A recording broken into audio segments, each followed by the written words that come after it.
My dearest friends, as having a designation of a doctor, of a medical doctor times two, aka graduated from the Soviet Union Medical School and Canadian Medical School, I cherish continuing education.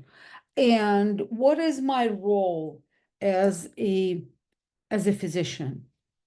And I believe my role as a physician is to educate people to better health. So yes, today is a disclaimer. I am a very, very proud LifeVantager. I do represent LifeVantage with pride and joy, an incredible responsibility of being a doctor. So I cherish my credibility. I also cherish my professionalism and stand to code of ethics. But I cannot not talk to you about fish oils, how important they are. And yes, indeed, in LifeVantage, we have an amazing product, which is called Omegas. We'll talk about it. However, I'm not just about absolutely being in a cube and saying, no, this is the best thing after sliced bread. No, this is fish oils are absolutely essential for at least my health, my family members' health, my husband's health, absolutely. And also for the health of my animals.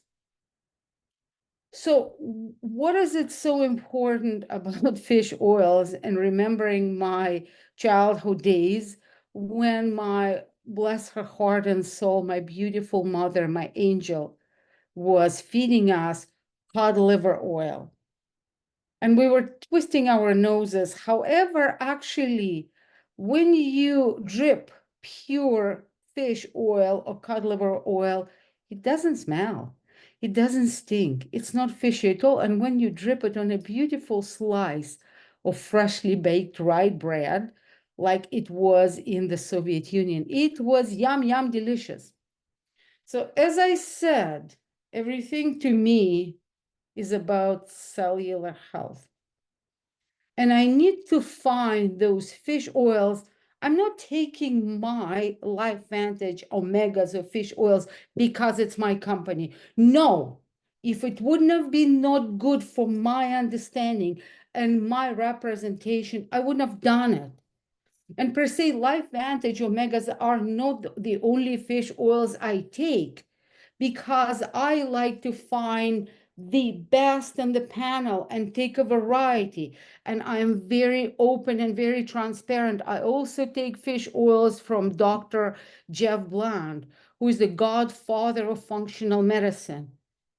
And why is that? So let's start per se with fish oils. And people say it's for vegans. And despite that, I was basically you can say a vegan for 20 plus years.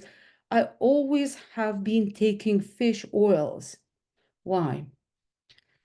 Fish oils, it's a bunch of, let's say, oils. However, there are mostly two or three that we usually talk about, and they are called essential fatty acids. And that combination, essential. Essential means you can't make them. Your body doesn't make them. So you need to obtain them. Obviously, fatty acids means, something from fat. And they're also called unsaturated or polyunsaturated, multiple unsaturated, meaning that there are multiple sites left for them to get something on top of those unsaturated sites, unsaturated bonds. And obviously, because they're unsaturated, we need to be very careful. Why do fish oils stink? Because they are so unstable, being polyunsaturated, they're very volatile. And that's why they're very fragile and they become rancid very, very fast. And that's why it starts smelling fishy. So the essence is Every time you open the bottle, you introduce oxygen, you bring rancidity.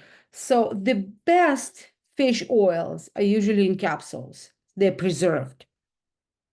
Now, being a vegan, people say, oh, I eat my omega-3s and omega-6s. We need to eat the variety from both plant-based and the animal-based if it's health, and it has to be all health-related and health-promoting. So plant-based, yes, we do have our omega-3s and 6s and 9s and 12s and 7s, and every one of them has a meaning. However, when you eat plant-based, let's say your omega-3s and omega-6s, the healthiest are flaxseed and hemp seed and chia seed and pumpkin seed and sunflower seed. And obviously we're talking, which is not basically 3s and 6s, it's predominantly 12, olive oil, oleic acid.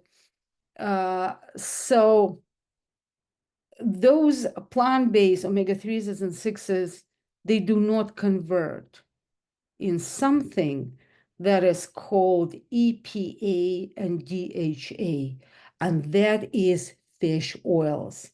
They do convert very, very minimal and basically only EPA and very, very minimal, like in about 15%. You need more than that. Why? Because EPA and DHA, well, when we do healthy omegas, when we do healthy fish oils, what happens is they're already bioavailable to us. Those EPAs and DHAs and DPAs, they're already in this stuff. So take it, it's easier because on the other hand, how many of us do consume enough fish, and whether we consume the right variety of fish, which should be a small, oily, and coming from the cold waters. And that's why this is a combination for me. I kind of found my niche. This comes from Alaska waters. This comes from Atlantic cold waters, and they are all sustainable and wild fishing. And that's the cleanliness of, number one, it's a cleanliness. Number two, the extraction, the derivation, the squeezing of these fish oils occurs sometimes, in this case, on the boat, in this case, right on the pier. And this comes from the best variety of fishes. So obviously this is going to be Alaskan salmon, and this is going to be pollock and another version of fish. Please forgive me. And it's, if you go on on my personal LifeVantage website, you're going to see all the derivation of fishes and all the information you need to know. Now, back to EPAs and DHAs. Both of them very participatory and contributory to cellular health in multiple components of the cell, whether it's a cellular membrane. Integrity of the cellular membrane is an absolute must for every cell of every organ of every system. The cell has to be intact and has to be flaccid and has to be mobile and has to be, it's like properly activated, properly stretched. Cell needs to be flexible, like yoga. So then there's a, for example, central nervous system. There's a communication. Why fish oils are so important in central nervous system? Because of the conductivity of the impulse from one nerve cell, aka neuron, to the other nerve cell. Now, EPAs and DHAs, they're extremely important where fatty acids in our energy production, in our mitochondria, in our energy factory, or in something. Mitochondria is something that controls the cellular life and cellular health.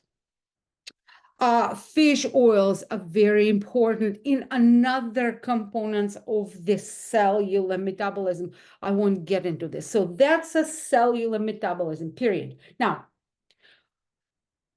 EPA and DHA are extremely important in cardiovascular health, period. I won't get into this. So one more time, EPA and DHA are extremely important in our heart and vessels health. That's our life, people. That is so important. EPA and DHA are very important in participation of our gut/microgut function. Very important. It's a very reciprocal thing. EPA and DHA will stimulate, they're going to work almost like a prebiotic, feeding our microgut.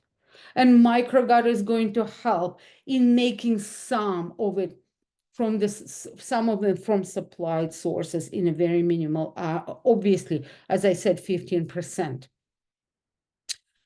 EPA and DHA thinking, EPA more cardiovascular health. It's health. EPA and DHA are extremely important in sustainability of our immune system. Now, the cleanliness of the products that you choose is so important. Why do I do this? Because I looked into how clean they are. There's something that is called redox oxidative index. It kind of shows the cleanliness of what you obtain. And it has to be below, I think it has to be below 2, at least below 2. I like it to be below 1 or well below 1. So clean, sustainable, great sources, incredible health benefits, an absolute must in my body, in synergy of something else, obviously. Now, I have been talking for a long time. It's enough. So if you need any more information, please go to my website, www.healthwithsveta.com, or you can, and there you can find a link to my LifeVantage website, so you can obtain more information. Please subscribe to my YouTube channel, where you can learn a whole lot more about health and cellular health and happiness. Love you all. Thank you.